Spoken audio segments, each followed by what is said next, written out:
Bismillahirrahmanirrahim. Assalamualaikum warahmatullahi wabarakatuh. Waalaikumsalam. Selamat malam, selamat berjumpa lagi podcast Suara Rinjani.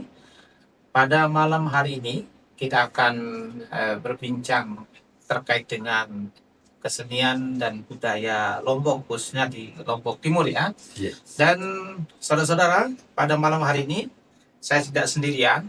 Saya ditemani salah seorang pakar seni di Lombok Timur, dan beliau kebetulan adalah Ketua Dewan Kesenian Lombok Timur, yaitu Pak Aswan Kailani. Selamat malam, Pak. Kakek Aswan Kailani. Ya. Selamat malam, Pak. Selamat malam. Assalamualaikum. Assalamualaikum warahmatullahi wabarakatuh. Bagaimana kabarnya, Pak Aswan? Ya. Bang Aswan ya, Pak? Kakek Aswan. Iya, ini panggilan yang sangat akrab insya Allah ya. Asalnya kan nama kakek. Sasa, luar biasa. Jadi saudara-saudara, Kakek Aswan ini adalah praktisi sekaligus sebagai pakar seni di Lombok Timur ya, sudah cukup lama ya. Beliau ini sekarang sudah atau pertama Dewan Kesenian Lombok Timur ini digagas kalau tidak salah itu tahun 2022 ya, 2022, dan beliau terpilih sebagai Ketua Dewan Kesenian Lombok Timur. Oke, nanti kita akan berbincang-bincang terkait dengan apa sih Dewan Kesenian ini, bagaimana dia muncul, ya, apa program-programnya, dan tentunya kita akan mendengar dari Kakek Aswan. Coba dulu ceritakan kita, kenapa harus ada Dewan Kesenian ini? Apa tidak cukup dengan Dinas Pariwisata atau yang ada di kebudayaan di pemerintah ini? Kenapa harus ada Dewan Kesenian? Dari mana itu, Pak Kakek? Silakan. Ya, oke, Pak Kakek. Ya, sebelumnya supaya jangan ribet ya, ingat kakek aja. Baik, assalamualaikum warahmatullahi wabarakatuh. Waalaikumsalam warahmatullahi wabarakatuh. Kepada pemirsa Suara Rinjani dimanapun berada, dan pada Kanda Aspen atas undangannya yang pertama kali panggilannya pertama malam ini untuk menjalankan proses podcast ini. Ya, tentunya yang pertama saya harapkan semoga kita tetap sehat ya. Amin, amin, insyaallah. Dalam menjalankan aktivitas kita yang tentu akan selalu membaikkan kita ya. Iya. Ya, karena menenteramkan jiwa.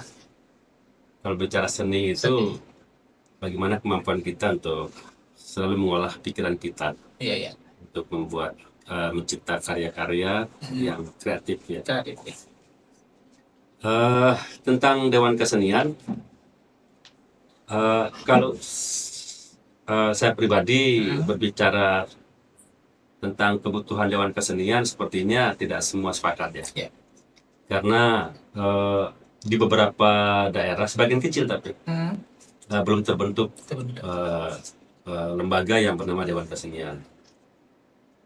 Namun di sebagian besar daerah ya, kalau kita mengacu pada data yang ada di hasil yang hadir pada saat musyawarah nasional Dewan Kesenian di Jakarta pada tahun 2023 bulan Desember, yang itu yang masuk daftar lembaga Dewan Kesenian dan atau Dewan Kebudayaan di Indonesia itu sekitar 270-an Dewan Kesenian se-Indonesia. Kalau di NTB berapa? Kalau di NTB sebenarnya semua kabupaten ini ada Dewan Kesenian sebenarnya. Namun ada beberapa yang vakum, ya entah apa permasalahan teman-teman itu ya, sehingga vakum. Namun di yang aktif itu, yang sampai hari ini kami aktif melakukan komunikasi. Yang Lombok Timur? Yang NTB ya, yang NTB itu seperti di Sumbawa, Dompu, KSB, Lombok Barat. Ya, juga ditambah dengan Dewan Kebudayaan Provinsi, Dewan Kebudayaan Daerah Provinsi, gitu. Nah, terkait dengan dasar atau asal muasal ya munculnya Dewan Kesenian di Lombok Timur ini, secara pribadi sekali lagi, saya berpikir harus ada rumah besar. Besar. Tidak cukup dengan pemerintah. Iya, makanya rumah besar yang harus difasilitasi oleh pemerintah gitu kan. Sehingga pada tahun 2022 itu ya saya melakukan komunikasi dengan pegiat seni, dengan seniman yang ada di Lombok Timur, dan ya alhamdulillah karena keyakinan saya untuk saat itu Dewan Kesenian Lombok Timur ini harus terbentuk, ya akhirnya terbentuk. Itu dengan jumlah berapa itu waktu itu? Saat itu karena ini kan proses kita merintis ya. Merintis tentu kumpul-kumpul kecil, aspek prosedural itu tidak maksimal berjalan. Mekanisme bagaimana mengakomodir keseluruhan teman-teman pegiat seni ini, tentu ini adalah hal yang menjadi kekurangan kita sebenarnya ketika dalam proses merintis ini. Mengawali. Di satu sisi memang proses yang dalam tanda kutip dikatakan itu tidak prosedural bagi beberapa teman-teman itu ya, karena di satu sisi kan kita didesak juga saat itu oleh pemerintah segera mengumpulkan teman-teman, segera membentuk struktur untuk pemerintah saat itu segera mengukuhkan Dewan Kesenian Lombok Timur. Nah, mungkin Pak Kake waktu itu bagaimana bisa meyakinkan teman-teman yang ada di Lombok Timur khususnya untuk ayolah sama-sama lah kita punya wadah itu? Ya, ada beberapa, karena kita berbicara per person ya. Jadi tentu berbeda-beda karakter gitu kan. Saat itu ada yang peduli, ada yang sangat butuh, dan ada yang sama sekali ya menganggap tidak penting gitu kan Dewan Kesenian, lembaga yang bernama Dewan Kesenian. Diacuhkan. Ya, namun secara berkaca dari beberapa daerah yang melihat terprogramnya kegiatan-kegiatan teman-teman di luar, terus perhatian pemerintah betul-betul diatensi penuh, itu ya karena ada sebuah lembaga yang bernama Dewan Kesenian, khususnya kegiatan aktivitas berkesenian ya Kanda ya. Nah, inilah yang buat mimpi besar secara pribadi untuk ini harus ada sebuah sentrum kegiatan yang teman-teman ini bisa tidak akan capek mencari ruang-ruang untuk berkesenian. Wadah itu. Ada wadah. Ya. Jadi itu ya dasar. Itu dasar yang kuat. Sebenarnya keinginan kuat itu dari jauh sebelum 2022. Udah ada ya. Ya, karena kalau kita berbicara, kalau Kanda bertanya kapan saya mulai beraktivitas kesenian? Melakukan aktivitas kesenian jauh sebelumnya dari tahun, kalau kita hitung dari tahun 98. Cuman wadahnya mungkin. Iya, cuman belum muncul saja gitu kan, karena kita masih sifatnya bukan persen tapi tidak terpublis kegiatan-kegiatan kita. Expose ya. Ya, terekspos kegiatan-kegiatan kita. Kurang sorotan. Tapi kalau ada pertanyaan mulai kapan? Ya jelasnya tahun 98 ya gitu kan. Ada mulai. Ketika aktivitas mahasiswa saat itu banyak turun di jalan, ya kita berteater, berkesenian melalui berdampingan atau berkolaborasi dengan teman-teman yang melakukan aksi gitu. Berarti wadah ini baru tereksekusi 2022 ya, karena ada desakan dari pemerintah dulu kan? Bukan desakan sebenarnya, tapi disambut baik saat itu usulannya kami yang sudah mengusulkan yang sudah mengusulkan dan ditantang untuk membuat wadah itu. Iya, dan muncullah namanya Dewan Kesenian. Itu memang ada nomenklatur enggak dari secara hierarki itu? Atau memang ini hanya Lombok Timur aja ini? Sebenarnya secara nasional ya. Itu kan ada Undang-Undang Nomor 5 Tahun 2017 tentang objek pemajuan kebudayaan dan seni ya. Iya. Dan di dalamnya itu kan ada bidang seni. Nah, kalau kita mengacu kepada alas atau regulasi, kemudian Dewan Kesenian ini harus diperhatikan oleh pemerintah, itu kan ada permen ya. Pemerintah perintah menteri dalam negeri saat itu Menteri Dalam Negeri Rudi nih. Oh iya. Ya, itu kan menjadi dasar juga sejarah kemudian Dewan Kesenian Jakarta terbentuk. Oh. Ya, itu alas hukumnya. Ya. Oke, jadi memang secara yuridis juga memang kita tidak main-main, tidak sekedar hanya kumpul-kumpul saja, tapi memang ada landasan hukumnya. Nah, dari pandangan Kake tadi terkait dengan Dewan Kesenian Lombok Timur yang sudah terdakwa itu sekarang sudah mungkin 3-4 tahun ya. Iya. Masuk 4 tahun. Tentunya pasti punya program dong. Iya. Nah, apa pertama mungkin yang terekam dalam kepalanya teman-teman Dewan Kesenian Lombok Timur? Iya. Ini mau diapain sih? Apa kira-kira program pertamanya? Jadi namanya dewan itu kan tidak boleh menjadi eksekutor. Iya. Ya, dia kan sebagai sebagai aspiratif. Ya. Penampung ya, sebagai aspirasi. Iya. Nah, namun jika memang itu disepakati oleh teman-teman komunitas yang tergabung dalam DKI dalam Dewan Kesenian ini, ya jika diperbolehkan kegiatan atau event yang akan menghadirkan semua pegiat seni, pelaku seni, dan seniman itu, ya idealnya memang harus ada kegiatan yang menjadi agenda tahunan Dewan Kesenian. Dan itu kita sudah launching dulu. Sudah launching pada bulan Januari 2023. Iya. Itu namanya Berayan Seni. Ya, Berayan Seni kan secara filosofis, Berayan itu kan menghadirkan orang-orang yang membawa menu yang berbeda. Mungkin generasi Z tidak menemukan proses Berayan itu. Budaya Berayan itu kan tidak ditemukan sama generasi Z atau generasi milenial itu. Mungkin minim terpublis. Kita generasi apa sebenarnya? Namanya nih 70-an 80-an kan siapa namanya? 70-an mungkin generasi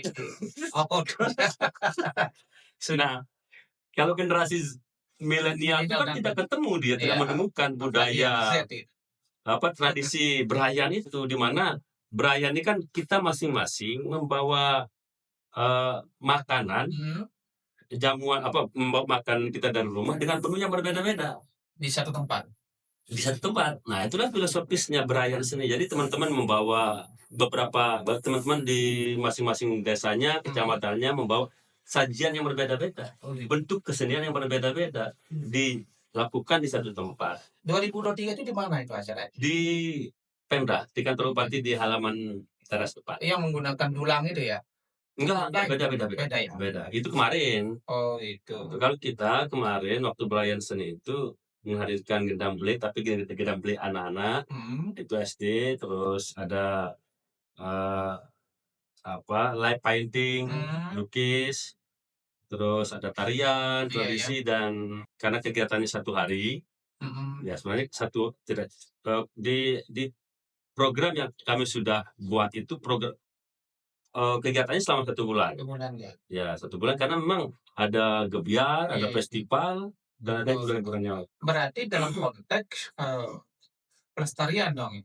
Tentu pelestarian. Dan mungkin teman-teman yang usianya sekitar 30, 20 mungkin nggak akan pernah tahu itu namanya Berayan Seni itu. Karena kita saja, saya Berayan. Ya. Saya aja mungkin yang usianya sudah 48 baru dengar mungkin ya. Sudah tidak pernah dulu melakukan Berayan itu ya. Berayan itu kan makanan. Nah, filosofisnya dari sana saya ambil. Oh, gitu. Kita makan di satu tempat, tapi dengan membawa hidangan yang dari rumah kita masing-masing. Tidak beda dengan ngejot ya. Kalau festival ngejot yang di lainnya gitu. Dia kan bawa makanan di satu tempat itu biasa rutinitas pada menjelang Hari Raya Idul Fitri.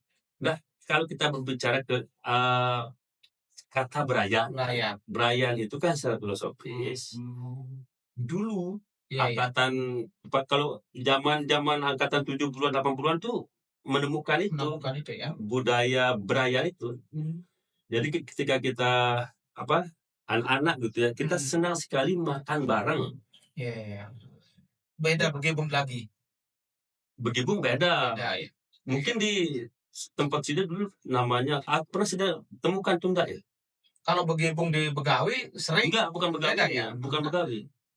Tapi mungkin tidak di semua daerah ya? Ya, nah itu yang mungkin menjadi semua desa. stressingnya kita. Beda daerah, beda desa, beda kampung, beda budaya. Saking banyak lain gerupuk, lain budaya. Lain apa istilahnya itu? Iya. Lelaka itu ya. Lain gerupuk, lain jajel, lain gubuk, lain base. Ya. Bisa saja mungkin di desa saya mungkin ada, tapi mungkin saya yang kurang peka mendengar itu. Oke. Menarik terkait dengan ada beberapa program tentunya sekarang yang menghidupkan, melestarikan program-program atau melestarikan budaya Sasak kita, terutama kesenian. Selain itu mungkin, Dewan Kesenian ini kan seperti yang disampaikan Kakek tadi adalah sebagai pembina lah, atau sebagai aspirator, menyerap aspirasi daripada. Nah, ada nggak pernah dilakukan program-program pembina kesenian itu? Di beberapa komunitas pernah ya. Dan seperti sekarang sedang berjalan sebenarnya pembinaan itu. Tapi kan kendalanya karena logika tanpa logistik, itu kan sering disebutkan itu ya sama teman-teman generasi milenial ini. Klasik lagi. Ya. Alasannya itu logika tanpa logistik gitu. Tentu karena komunitas sanggar ini kan sangat banyak di Lombok Timur. Ketika kita berbicara genre, terus bidang, jenis kesenian, itu sangat banyak. Beberapa yang sudah kami data, mulai dari bentuk seni tradisi, modern, kontemporer, itu sudah beberapa yang kita sudah data. Tapi ada data. Sudah ada data. Ada berapa komunitas? Gendang Belek, jadi saya tidak berbicara utuhnya ya. Secara umum lah, global. Jadi Gendang Belek itu sekitar 70-an ya. 70-an. Kecimol juga masuk, Kecimol. Itu maksudnya di mana Kecimol itu? Masuk. Apakah dia seni pertunjukan atau memang dia memang seni dari khas Lombok, atau memang ya boleh dikatakan impor? Berbicara sejarah sebenarnya Kecimol itu berasal dari Lombok Timur sebenarnya. Tapi kalau kita lihat dari bentuk yang sekarang, ya, dari aspek instrumen itu dia sudah modern. Nah, dari aspek permainan dia sudah, kita bisa sebut kontemporer sebenarnya. Ya, kontemporer. Karena kalau kita berbicara tradisi, ya tidak ada yang tradisi. Apa yang tradisi yang dimunculkan kan ketika dimunculkan koplo gitu kan bukan tradisi itu. Itu improv ya? Ya mengikuti perkembangan. Ya sepertinya begitu lah, mengikuti perkembangan, dan belum ada yang memberikan arahan bahwa untuk merawat bentuk tradisi, gitu. Bentuk yang lama. Berarti menurut Kakek ini, Kecimol ini adalah tradisi yang Lombok Timur dong? Secara entitas, jenis alat musik. Entitasnya, jenisnya. Iya. Tapi kalau ada penambahan alat musik yang lain maupun kreativitas lain, itu adalah bentuk dari improvisasi dong? Improvisasi, kreativitas gitu kan? Kreativitas. Yang kurang mungkin pengawasan. Ini beda lagi nih aspek ini apa namanya, penolakan. Itu lain ceritanya nanti itu. Ya. Karena pertama ada tadi Kakek menyebutkan jumlah seni. Kita kembali ke situ sekitar 70-an lah. Gendang Belek sama Ade Ali dan kalau kita bicara Lombok Timur, kalau tidak saya salah ya, karena saya yang juga sudah ketemu dengan koordinator Lombok Timurnya, Kecimol ini, di Mami Is namanya, di Danger. Iya. Beliau juga dari beliau yang dapat informasi terkait dengan data itu. Ratusan malah dia bilang. Kecimol. Berarti lebih banyak Kecimol. Lebih banyak Kecimol. Lebih banyak Kecimol. Padahal yang ditahu oleh masyarakat kita adalah Gendang Belek kan? Ya, Gendang Belek itu karena dia murni, dia dari apa? bentuknya dari awal belum terkontaminasi dengan alat-alat modern, ya. ya, Masih memperlakukan dan masih mempertahankan ya, bentuk yang lama. Asli. Oh gitu. Asli. Nah selain kecimol, selain ndang beli, apa bentuk lagi? Ya, ada tari, terus ada sanggar suling, terus ada gambus, gitu nah, ya. Itu beberapa. Nah dulu ada kesenian yang cukup populer di era 80-an, 90-an itu rudat itu masuk mana? Gitu? Ada. Itu berapa sekarang? Saya kok kalau ketemu rudat ini kok kebayang, karena di rumah saya dulu penghobi lah sakre wilayah itu kan rudat ini menjadi primadona itu. Rudat mana itu? Ya, bisa kalau rudat yang di sakre lah. Masuk di data kami itu 3 atau 4 itu. Ada di Stangbor. Terus di Pringles. Mana Pringles? Pokoknya jangan lupa tuh titik dia. Yang wilayah timur, wilayah Bayu ada. Atau Pringles Hilir. Jangan lupa itu. Masih ya. Tapi itu masih enggak dibudayakan itu, dilestarikan itu, udah itu sekarang. Tapi sangat minim sekali. Itu bagaimana itu Dewan Kesenian melihat itu? Ya, kalau kita berbicara bagaimana rencana-rencana besar kami ke depan, itu tentu kembali kepada pelestarian seperti yang Kanda bilang tadi. Namun ada upaya-upaya yang terkendala sebenarnya. Ada upaya-upaya yang terkendala. Tapi masuk dalam planning ya, perencanaan untuk depannya. Betul. Oke, baik. Tentunya dengan banyaknya komunitas kesenian budaya di Lombok Timur, khususnya kita bicara Lombok Timur dan secara umum di NTB dan Indonesia.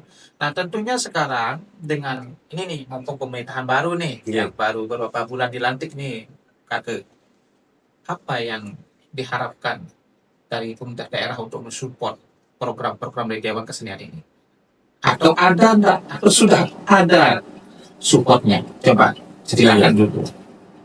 Dari segi perhatian, saya mengatakan sudah ada ya, semenjak saya bertemu dengan Pak Wakil Bupati, Pak Edwin Hadi Wijaya, pada selesai Lebaran kemarin. Oh gitu. Oke, kami banyak berdiskusi dengan beliau tentang bagaimana progres dan rencana-rencana ke depan untuk berjalannya program-program Dewan Kesenian. Oke. Ya. Itu bentuknya apa? Sekedar janji atau akan? Saya harapkan memang tidak cukup dengan rencana-rencana itu atau janji-janji itu ya. Karena seperti yang saya bilang tadi itu kan, ya, kami sudah bergerak, kami sudah melakukan beberapa program-program, namun ada kendala-kendala yang membuat kita tidak maksimal dalam menjalankan program-program itu. Ya, lagi-lagi kembali ke pendanaan itu. Harapan saya, harapan kami di lembaga Dewan Kesenian ini, karena ini adalah perintah undang-undang ya sebenarnya. Iya.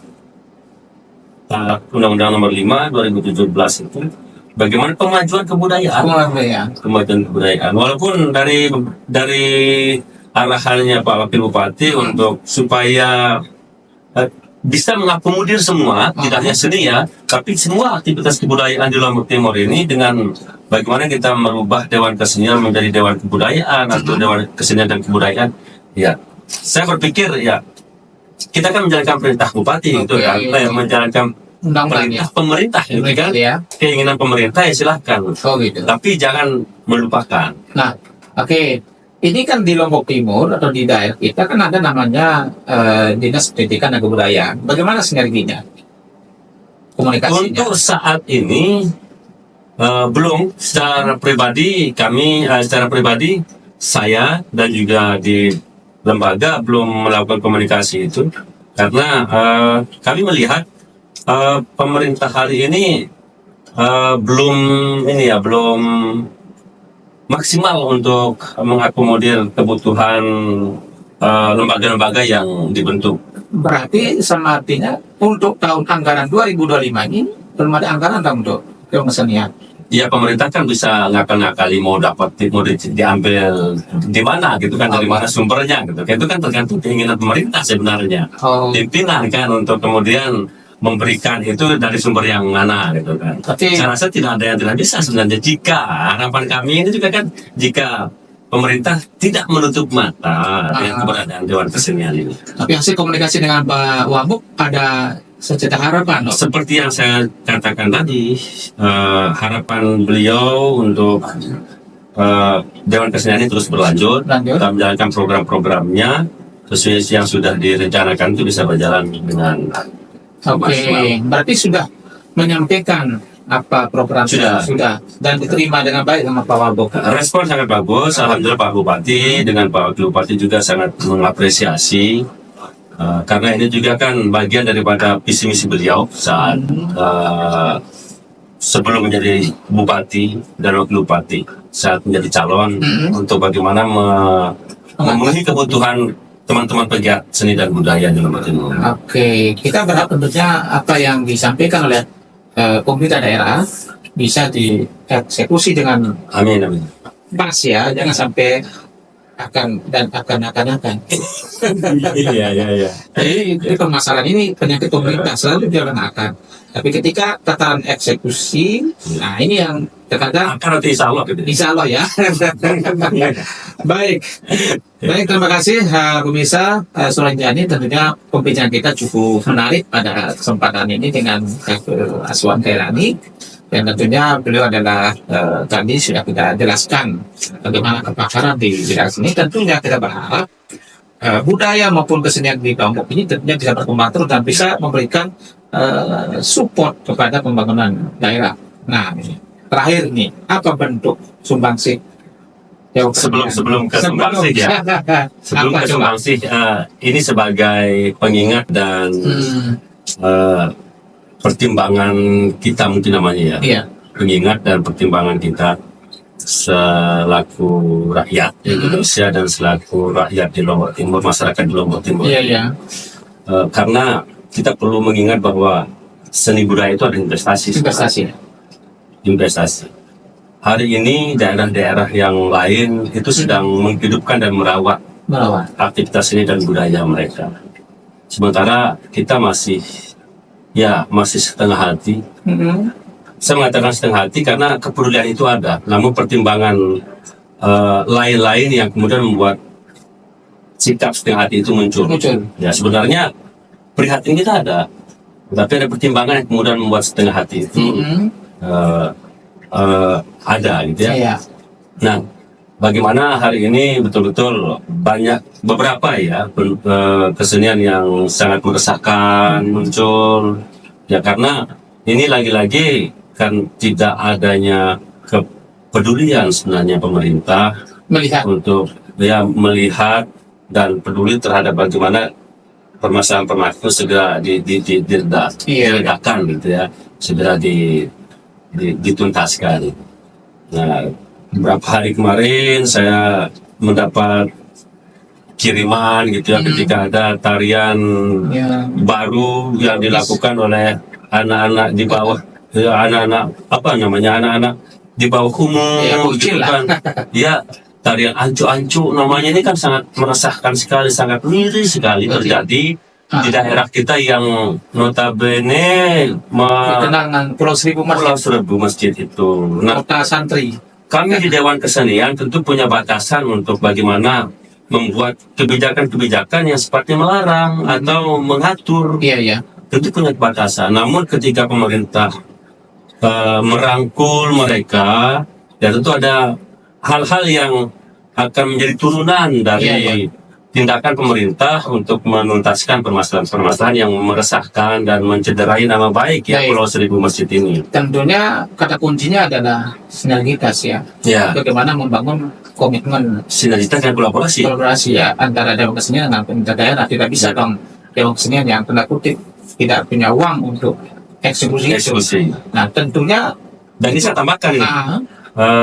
Saya teringat dengan narasi salah seorang tokoh budayawan yang mengatakan bahwa jika daerah itu tidak peduli terhadap kebudayaannya, maka tunggulah kematian atau kehancuran dari sebuah budaya itu sendiri.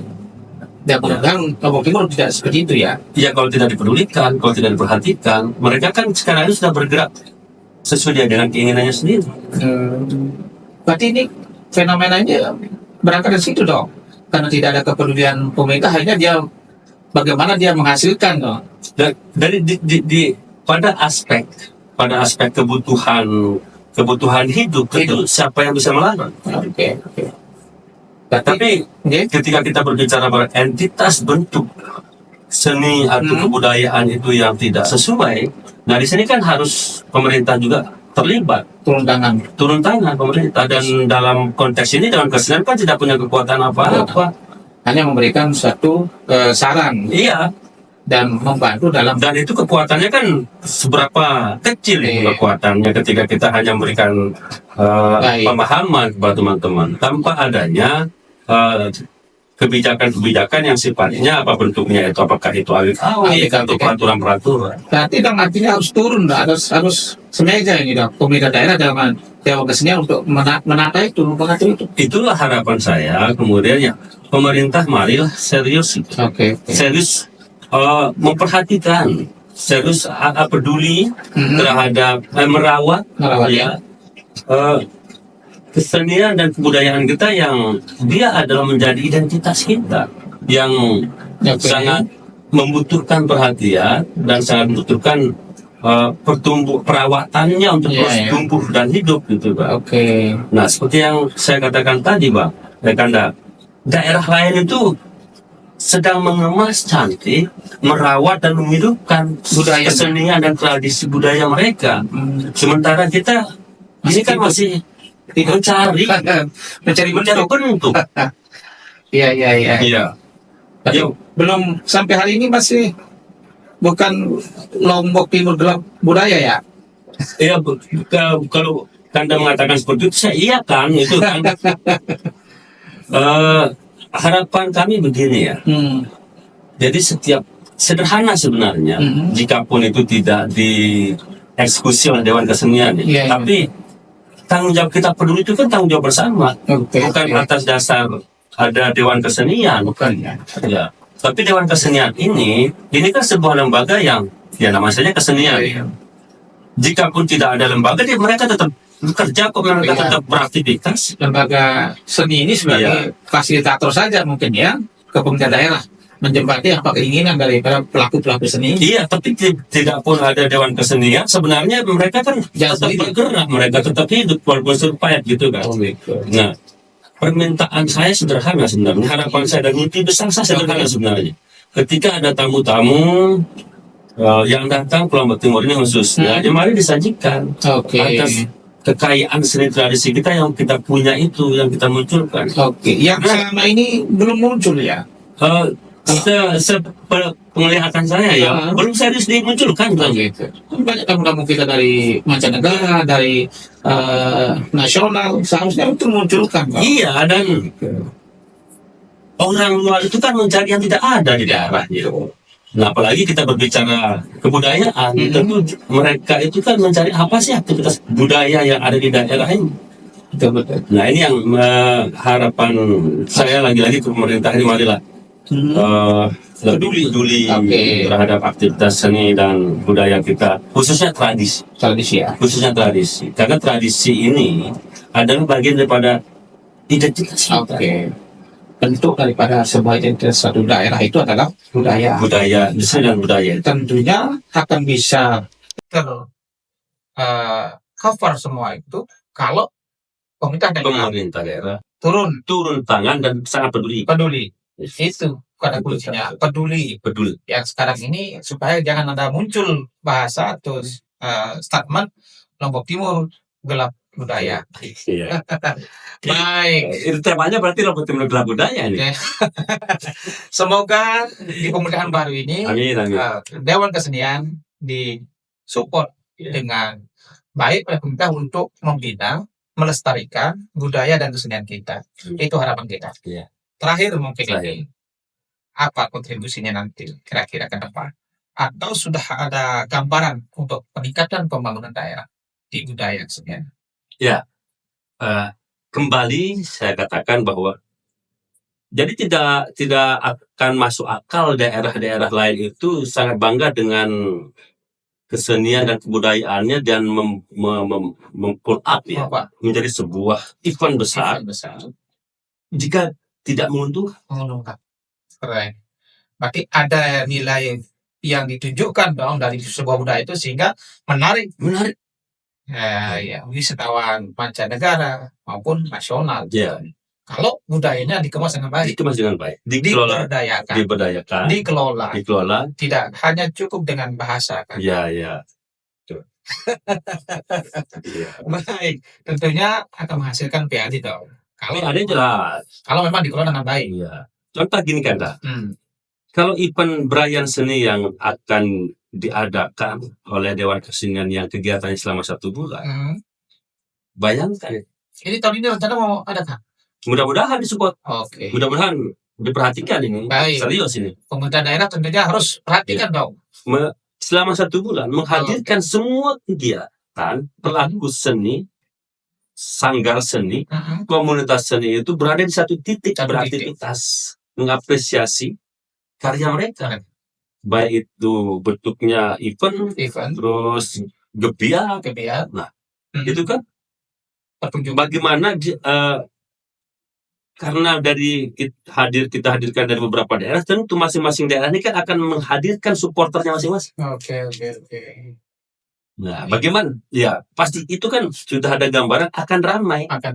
Titik di mana kegiatan itu terjadi. Dan itu banyak akan melibatkan banyak orang. Banyak pedagang, UMKM juga, perputaran ekonomi juga akan meningkat pada saat itu. Kalau betul-betul pemerintah daerah turun, membackup ini, tidak sendirian Dewan Kesenian dong. Oke. Baik, pemirsa Suara Rinjani, itu pembicaraan kita yang santai saja lah. Mudah-mudahan dengan pembicaraan yang simpel, sederhana, bisa membuat atau menjadikan pemerintah itu fokus dan memberikan perhatian lebih kepada Dewan Kesenian Lombok Timur untuk melestarikan budaya kita, kesenian kita, sehingga menjadi income dan PAD tentunya yang berkontribusi untuk daerah kita. Itu harapan kita, pemirsa dan Kakek. Terima kasih atas waktunya untuk mampir di podcast Suara Rinjani. Mudah-mudahan ini menjadi kontribusi juga kita kepada pemerintah.